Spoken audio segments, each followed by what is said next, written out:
What's up, guys? Welcome to another episode of hashtag Ask BGTV. This one's number 25, and we got to put a note right up front, guys. This is it. We have 5 more episodes of this, but we're not taking any more questions. We already have every single question build up for those 5 episodes, so thank you so much. But we are going to try something different on Sundays after these 5 episodes are uploaded. We're going to do challenge style videos, so if you guys have any challenge type stuff, fitness wise, relationship wise, anything challenges, fun, let us know in the comments below. That's what we're going to be doing after these 5 episodes have been uploaded. So if you're watching this one, that means don't ask any more questions. Yeah, no more hashtag Ask BGTV questions. So let's roll into it. First question comes from one of our favorite followers, Laura Cations. She says, was wondering, do you have any advice on how to increase the depth of your squats? Biggest challenge for her, and she seems that her lower back and hips stop her from getting as low as what she should. So any suggestions? I definitely have advice for you. It has to do a lot with flexibility. So it sounds like you may be tight in your lower back and hips, and so the solution is to stretch and increase your flexibility in those hips. So a lot of like seated splits and honestly just practicing your squats and just like really trying to push down to the bottom. You can do something like holding a medicine ball at your chest while you sit down to kind of weight you and help push you further.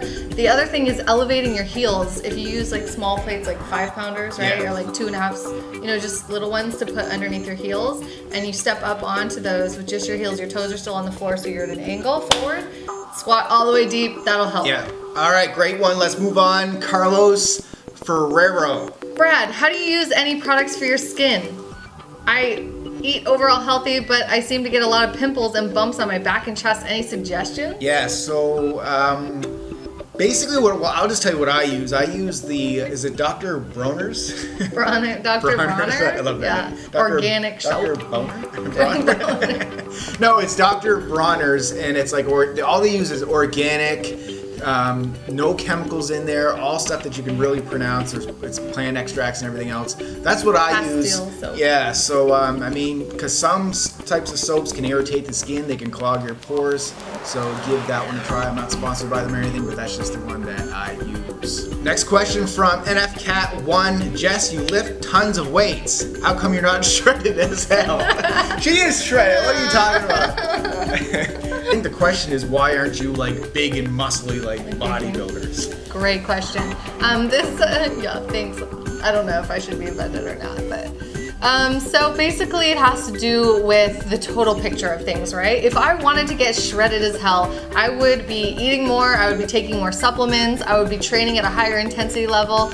And you say I lift tons of weights. I think it's all relative. I mean, I do lift weights often, and maybe it seems like I'm lifting heavy, but it's all relative. And you know, it's a huge misconception that women get bulky lifting weights because we just don't have the right amount of testosterone in our bodies. So unless you're seriously supplementing, seriously killing it with the weight training, and then, you know, really having a large surplus in your diet, women just cannot get nearly as muscly and shredded as guys do. It's just not part of our DNA, you know? So I would say the reason is because I'm doing things naturally and I'm doing things at the intensity level that I like. Do you have any tips on cutting onions without starting to cry? Yes, it's all about a sharp knife. That's as simple as it is. The sharper the knife, the cleaner the cut, the less crying you're gonna do. Next question from Willie Beamer. I'm currently a 162-pound male, trying to bulk to 185. What are some healthy foods and workouts I could do to reach my goal? Live Lean Mass, my friend, is the workout you gotta get on. And healthy foods, what we show you guys every single day on BGTV. It's just about increasing your calorie count. That's it. That's right, but make sure it's the right kind of calories. You want good quality food if you're trying to put on muscle instead of fat. Yeah. Make sure you're on the right training program, like you said. Do Live Lean Mass. Yeah, but if you need to add more calories, like nut butters and nuts are really high calorie foods that are still healthy. They're not going to make you gain fat, but they're going to add calories to help you build muscle. Greg XXD says, how long are you waiting from meal to meal? I would say we typically go about maybe 2 to 3, maybe 4 hours in between meals, but no more than that. Yeah, I wouldn't say 2. I would say more than 3 to 4 hours. Yeah, 3, I would say. Let's go with 3. Let's go with 3. Okay, Rosie B 83. My boyfriend is naturally slim. We calculated his calories that he should intake to gain weight, and it was in the 3,000s. Yep. He got overwhelmed. Any advice how he can gain to bulk up? Yeah, I mean, honestly, if you're a slow gainer, you got to eat, but don't get overwhelmed with it. Like, don't think like tomorrow I gotta start eating 3,500 calories if you used to eating 1,500. Slowly ramp your way up there. It's like, it's just about that progress, guys. Don't just go all out and then be like, it's too difficult. Go from 2,000 if that's what you're doing to 2,300, and then bump it up to 2,700. Measure yourself, watch your gains, see how it's going. Slow progress. And we're so glad that you did your calculations, because if you never did these calculations, you'd never know. So the first step is knowing, and then the next step is doing it slowly, like ramping up gradually. Jake1984R says, what is the best DHA to EPA omega-3 ratio for fish oil? So the best ratio is 3 to 1 for EPA to DHA, so more EPA than DHA, 3 to 1, and in the Nutri-C from Ascenta Health, that is what that ratio is as well. So that is like the highest quality fish oil. Go get hooked up. I'll put the discount code below as well. Once again, 25% off. Bar Alfadel says, what are your thoughts on carb backloading and eating carbs at night? Do you recommend it for building muscle and losing fat? Can I live lean on it? Thanks from Russia. Carbs at night. I'm just kidding. I know, that used to be considered a no-no in the fitness industry. Luckily, we do have a video that Brad shot on this. I know we have so many videos, and we're always directing you guys to videos about these questions that you're asking now. So we'll leave that link in the description below so you can easily find that video, and you can find out everything you need to know about carb backloading.